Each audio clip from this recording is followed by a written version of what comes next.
There has never been a time in the past 300 years when traditional medicine has been so important, valued by the governments, valued by people, aspirational in terms of its upward movement. O bem viver é lado bom do ser humano, que colabora, que ajuda, que coopera. Como estás en armonía con el universo, con la tierra, con tu comunidad y contigo mismo. So if we care about the future of healthcare, we must also care about cultures, about art, about ecosystems that have kept people healthy for centuries. É o momento da gente fazer um resgate histórico mesmo e reconhecer que a gente precisa dessa diversidade das mãos, porque o modelo de cuidado da saúde pública mundial, ele não está respondendo.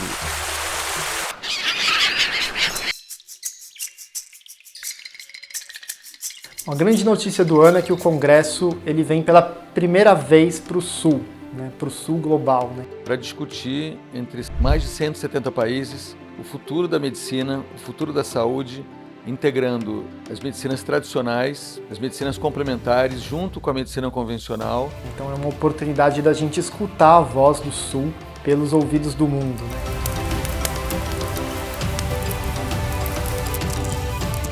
A temática geral do Congresso será o fortalecimento da saúde pública global, abordando inclusive 3 subtemas muito importantes, que é a diversidade de conhecimento na área da saúde, as sociedades saudáveis e a saúde planetária.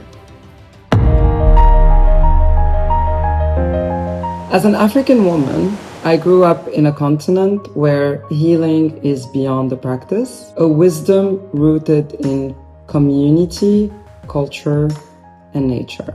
Our event is beyond just an event. It is a world gathering where all regions, systems of knowledge, and all peoples come together to reimagine health in all of its dimensions. Por que o Brasil é tão importante para trazer esse Congresso Mundial pela primeira vez? Tem 2 características aqui no Brasil que a gente tem que reconhecer. Primeiro, a gente tem a maior biodiversidade do mundo. Toda a flora, uma quantidade absurda de plantas medicinais para serem pesquisadas. Segunda questão é que temos um dos maiores sistemas de saúde pública do mundo. E nesse sistema de saúde pública, que é o Sistema Único de Saúde, foi incorporada uma política nacional há 18 anos que incorpora em 80% das cidades, em todas as capitais, pelo menos uma modalidade de prática integrativa. Isso é um exemplo para o mundo inteiro.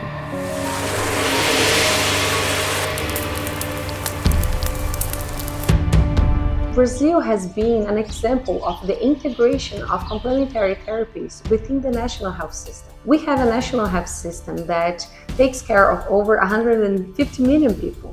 And since 2006, we have a national policy that includes complementary therapies within the national health system. Mais de 340 mil pessoas participaram das capacitações do Ministério da Saúde como uma forma de integrar esses saberes, essas práticas, no nosso cotidiano, no dia a dia de atendimento. Brazil have been doing this since the last 19 years, and it's been very interesting to understand how to better care for the patient, because you can combine East and West medicine all together. For traditional complementary and integrative medicine in particular, a rigorous evidence base is essential to explore its possibilities and limitations in the transformation of global healthcare towards a patient-centered, health-promoting, sustainable, and responsible healthcare system.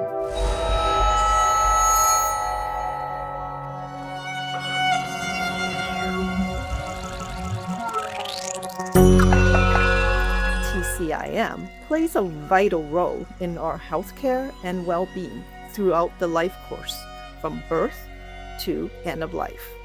TCIM addresses a wide range of health needs, from promoting general wellness to managing chronic conditions and supporting palliative care.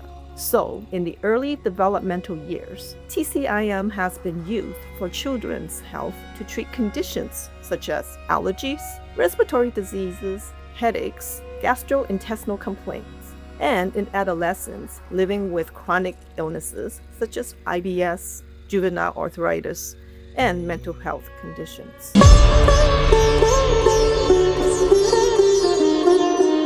Many traditional societies have developed ways of living with nature that is deeply sustainable. Their medical knowledge rooted in plants, ecosystem, rituals, and intergenerational learning is not only part of the cultural identity, but also a key to protect biodiversity.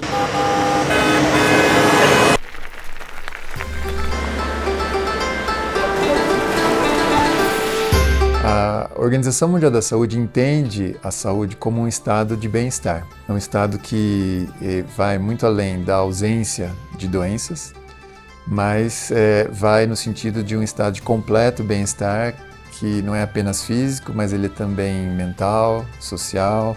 We have been having traditional medicine in our system for about 50 years, but it is only in the past 10 years and in the future 10 years that WHO has engaged with traditional medicine seriously and is going to engage with traditional medicine with much more. So this is not just because an organization WHO wants to do it. It's because the member states which constitutes WHO are asking WHO to do it. It is not because the member states are asking, it is because the people in those member states are asking for it. And it is an outcome of many, many years of several generations of traditional practitioners' work, researchers' research, and people's belief.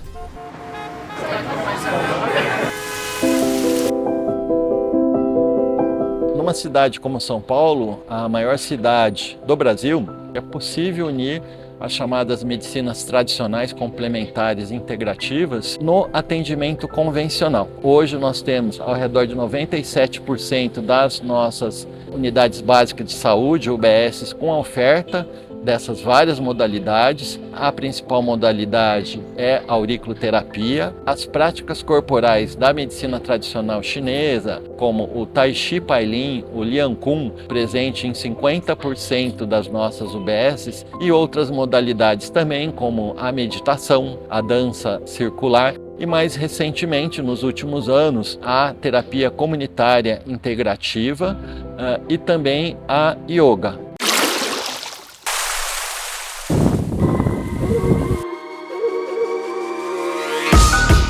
Os sistemas médicos tradicionais e complementares, eles têm uma visão que nós chamamos de holística, que é o contrário da visão reducionista. A visão reducionista levou à superespecialização. É quando a gente olha só uma parte. E o que a gente está carente hoje em dia? É de uma visão total que não nega a parte. A gente precisa da oftalmologia, a gente precisa da biologia molecular, a gente precisa da especialização, mas agora a gente está no momento de reumanização e humanização mais profunda de toda a área da saúde.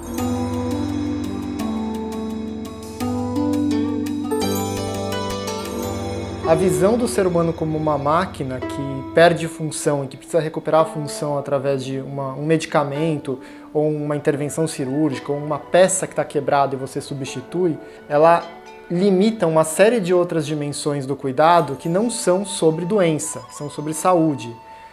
Conceitos como salutogênese, como prevenção, como promoção da saúde, eles ficam de fora. E algumas medicinas tradicionais elas vão falar até de construção de potência.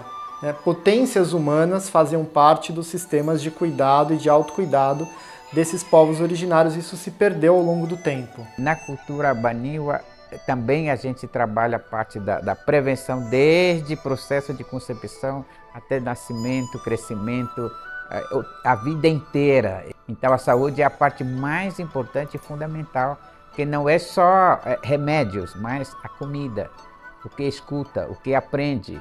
Tudo isso, e saber lidar e saber manejar os conflitos também.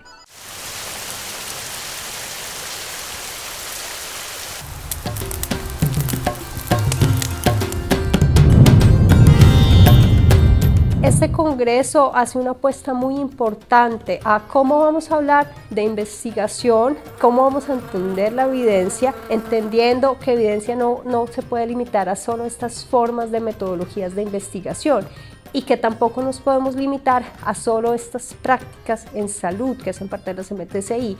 Entonces el Congreso lo que nos invita de una u otra manera es cómo vamos a hacer un tejido entre todos los pueblos, las comunidades, los practicantes de MTCI de todas las regiones para poder hablar, compartir.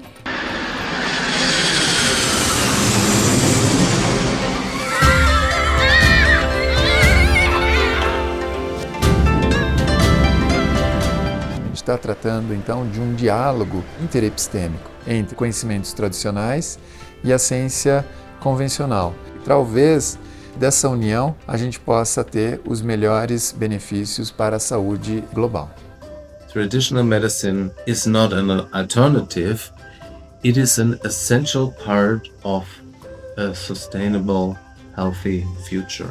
Without further ado, I would love to invite you, wherever you are in the world, to come join us in Rio de Janeiro in October 2025, where we can all gather together to redefine health in a way that makes it equitable, inclusive, and honoring our shared humanity. I hope to see you in Rio.